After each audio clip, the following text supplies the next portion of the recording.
Selamat pagi, sejahtera, shalom, ibu bapak, saudara-saudara jemaat sejahtera di DKI Jakarta yang diberkati Tuhan. Salam sehat semua. Bapak, ibu, saudara-saudara, anak-anak yang diberkati Tuhan, pagi hari yang indah ini, di awal pekan yang baru, kembali kita menikmati berkat Tuhan yang begitu indah, yaitu hari yang baru, dan di minggu kerja kita yang baru, bahkan kesehatan kita selalu dipenuhi oleh kuasa Tuhan. Pagi hari ini saya mengajak kita semua untuk bersama-sama sebelum beraktivitas pagi ini dan menjalani seluruh tanggung jawab kita. Mari kita mengambil saat teduh untuk menghayati kebenaran firman Tuhan. Kita berdoa.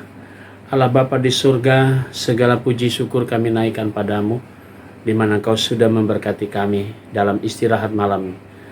Dan kini di pagi hari ini, di awal pekan yang baru, kami akan segera melangkah mengisi hari-hari kami. Namun di awal pekan ini kami ingin Tuhan perlengkapi kami dengan Roh Kudus-Mu di saat kami akan menghayati kebenaran firman-Mu, sehingga firman-Mu dapat kami mengerti dan menjadi pedoman di dalam kami melangkah hari ini. Kami serahkan doa syukur kami di pagi hari ini dalam nama Tuhan Yesus, Juru Selamat kami yang hidup.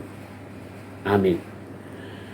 Bapak, Ibu, Saudara-saudara, kekasih Tuhan Yesus Kristus, pada pagi hari ini pembacaan Alkitab kita terambil dalam kitab Perjanjian Baru, Kisah Para Rasul, pasalnya yang ke-27, ayatnya yang ke-14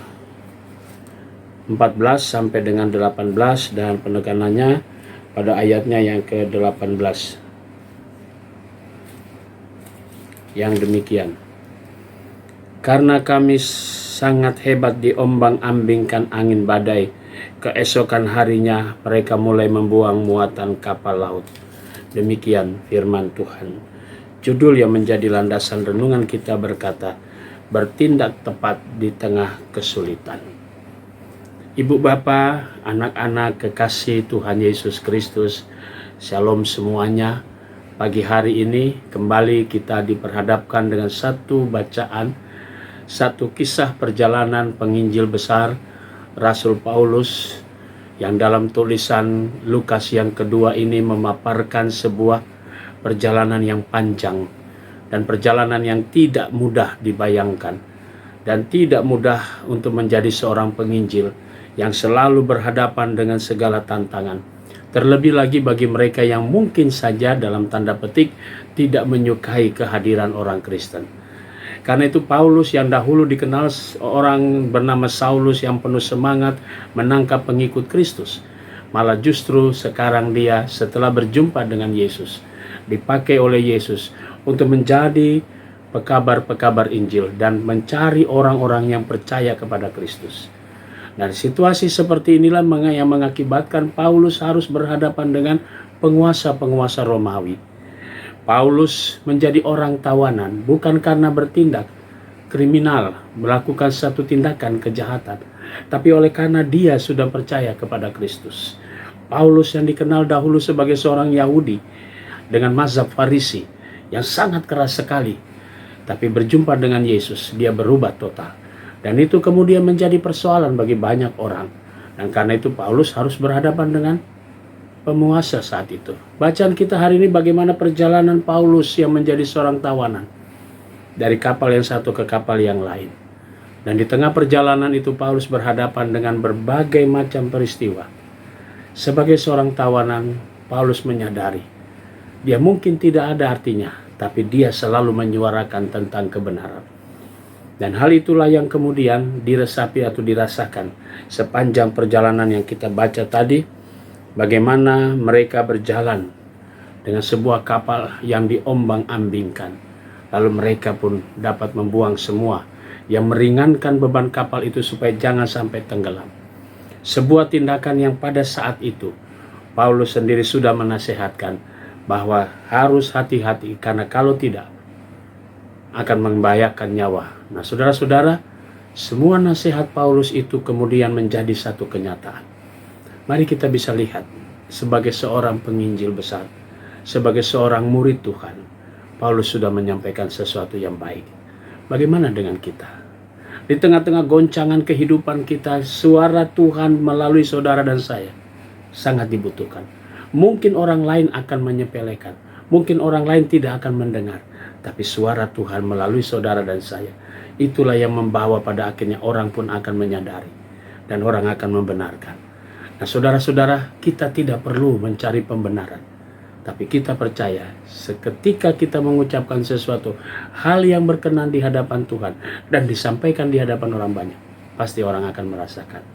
Karena itu jadilah berkat Tuhan di tengah masyarakat, dan jangan ragu untuk menyuarakan suara Tuhan.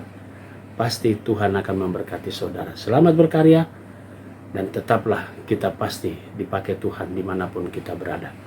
Amin. Mari kita berdoa. Bapa di surga, terima kasih untuk semua berkat Tuhan. Pagi ini kami mau berdoa untuk jemaat-Mu GPIB Sejahtera di DKI Jakarta. Kami mau berdoa untuk jemaat Tuhan yang dalam keadaan sakit. Kami berdoa untuk Bapak Gultom, Sektor Pelayanan 1, Bapak John Manusiwa, dan Penatua Sutarno. Dalam proses pemulihan, Tuhan memberkati. Kami juga mau berdoa pagi ini untuk Ibu Susilawati yang akan menghadapi meja operasi. Tuhan berjalanlah di depan dalam segala hal, mempersiapkan tenaga medis bahkan peralatannya, supaya hari ini Ibu Susilawati, istri dari Bapak Arif, boleh melewati masa operasinya dengan baik dan ia boleh berangsur-angsur pulih kembali. Kami yakin percaya Tuhan sudah lebih dulu mempersiapkan segala sesuatunya.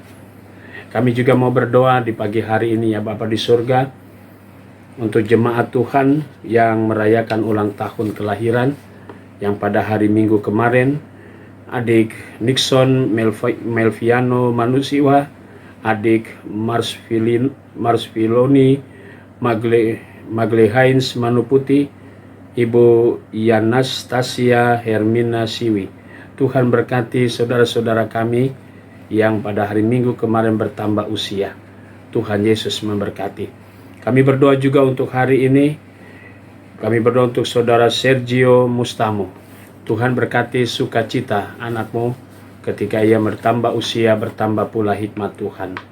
Demikian juga dengan keluarga-keluarga yang pada hari Minggu kemarin menikmati pertambahan usia, keluarga Bapak Robert Martin Nanlohi dan Ibu Hana Evelyn Ursia. Tuhan memberkati sukacita mereka. Kami juga mau berdoa untuk jemaat Tuhan, sektor pelayanan 1, Tuhan Yesus memberkati, keluarga Ibu Nur Skehan dan Bapak Antoni Manusiwa. Tuhan memberkati keluarga-keluarga ini dengan berkat-berkat Tuhan. Kami berdoa untuk jemaat-jemaat GPIB dimanapun mereka berada. Kami berdoa juga Tuhan untuk pegawai kantor gereja, koster, keamanan, bahkan juga vikaris. Tuhan berkati saudara-saudara kami.